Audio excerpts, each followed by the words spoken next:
Welcome to the Kentucky Education and Labor Cabinet, Office of Occupational Safety and Health online training resource. This class is presented as a service of the Division of Education and Training. Please read the following disclaimer.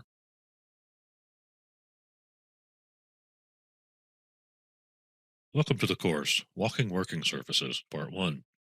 This course will cover 1910.22 General Requirements, 1910.25 Stairways, 1910.26 Dockboards, and 1910.28 Fall Protection for Dockboards. We will also cover parts of 1910.29 relating to handrails and stair rail systems. The remaining topics in walking working surfaces will be covered in additional modules. A walking working surface is any horizontal or vertical surface on or through which an employee can walk or work from, or use to gain access to a work area. This includes floors, aisles, stairways, loading docks, ladders, platforms, and a roof or ramp on the interior or exterior of the workplace facility. According to the Bureau of Labor Statistics data, slips, trips, and falls are a leading cause of workplace fatalities and injuries in general industry, which indicates that workers regularly encounter these hazards. These are the latest numbers from the Bureau of Labor Statistics showing the annual fatalities from slips, trips, and falls in the workplace.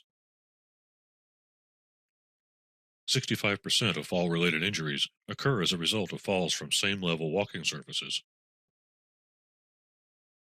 While same-level falls are more common, elevated falls are often more serious and cause more severe injuries. Over 60% of the elevated falls are from a height of less than 10 feet.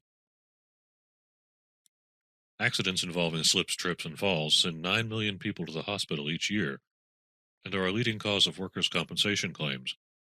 38 days is the average number of days away from work from a slip, trip, or fall accident. 1 in 6 of all lost time work injuries result from slips, trips, and falls. And slips, trips, and falls make up almost 20% of all job-related injuries. According to OSHA, slips, trips, and falls cause 15% of all accidental deaths. Slips, trips, and falls account for between 12 and 15% of all workers' compensation expenses, and these injuries cost employers approximately $40,000 per incident. Part of the general requirements is that the employer must ensure that all places of employment, passageways, storerooms, service rooms, and walking working surfaces are kept in a clean, orderly, and sanitary condition. Another part of the general requirements is the floor of each workroom being maintained in a clean and, to the extent feasible, in a dry condition. Drainage must be maintained when wet processes are used, and dry standing places such as false floors, platforms, and mats are provided when practicable. Walking working surfaces must be free of hazards, such as sharp or protruding objects, loose boards, corrosion, leaks, spills, snow, and ice. The posting of load limits is no longer required. However, the employer is still required to ensure the walking working surface is capable of supporting the maximum intended load. The employer is required to ensure each employee uses a safe means of access and egress to and from walking working surfaces. Employers must ensure that walking working surfaces are inspected regularly and maintained in a safe condition. Hazardous conditions on walking working surfaces have to be corrected or repaired before employees are allowed to use them again. If the hazard cannot be immediately abated or repaired, the hazard must be guarded to prevent use until corrected. A qualified person must supervise or perform any repair that involves the structural integrity of the walking working surface. 1910.25 Stairways covers all stairways including standard, spiral, and alternating tread type stairs. The exceptions include articulated stairs, stairs serving floating roof tanks, stairs on scaffolds, stairs designed into machines or equipment, and stairs on self-propelled motorized equipment. The employer must ensure that handrails, stair rail systems, and guardrails are provided in accordance with 1910.28 of this subpart. Also, vertical clearance to any overhead obstruction must be at least 6 feet 8 inches from the leading edge of the tread. Each flight of stairs, having at least 3 treads and at least 4 risers, must be equipped with stair rail systems and handrails according to Table D2 Stairway and Handrail Requirements, which is located in 1910.28 of this subpart.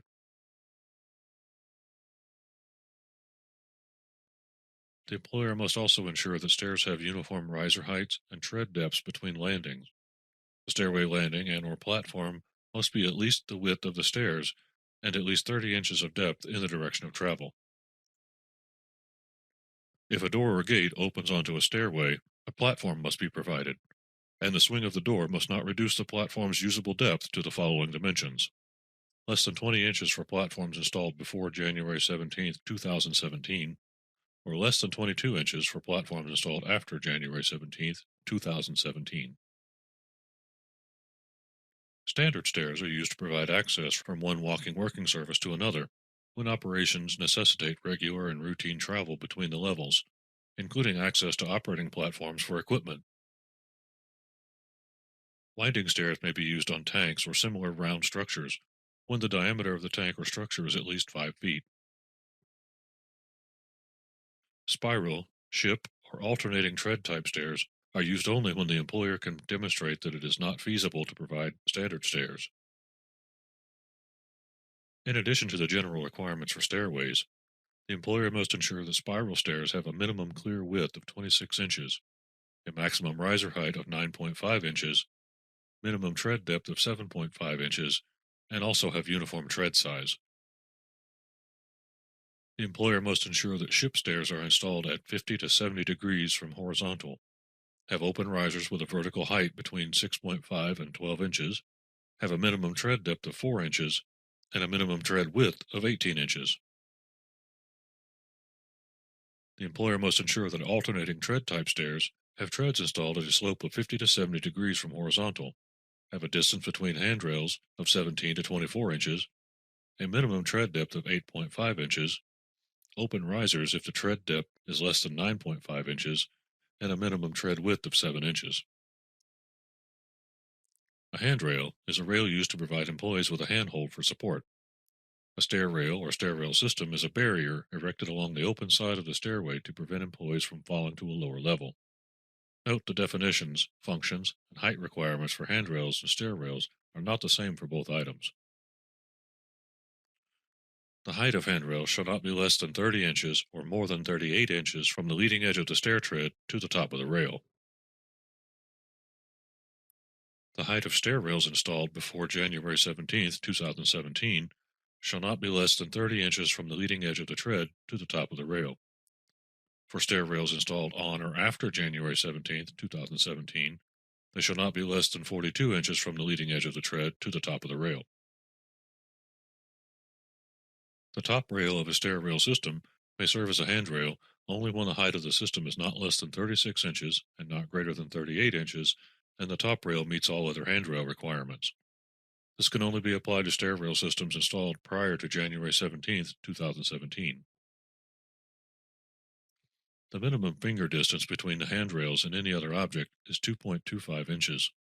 The surfaces of handrails and stair rail systems must be smooth to protect employees from injuries and prevent catching or snagging of clothing, and no opening in a stair rail exceed 19 inches at its least dimension. Handrails and top rails of stair rails must be capable of withstanding 200 pounds of force in any downward or outward direction. The employer must ensure dockboards are capable of supporting a maximum intended load, which should be labeled on the equipment.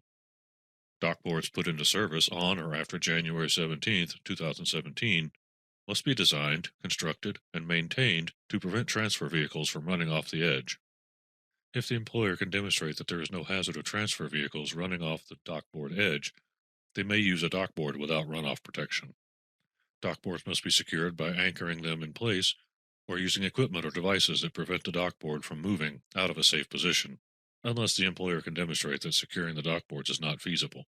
In that instance, the employer must ensure that there is sufficient contact between the dockboard and the surface to prevent the dockboard from moving out of place. The employer must ensure that each employee on a dockboard is protected from falling 4 feet or more to a lower level by a guardrail system or handrails. A guardrail system or handrails are not required when dockboards are solely used for material handling with motorized equipment. Employees are not exposed to a fall greater than 10 feet, and they have been trained in accordance with the training requirements of 1910.30. This concludes Walking Working Surfaces Part 1. Be sure to check out our other free online safety and health courses on our website.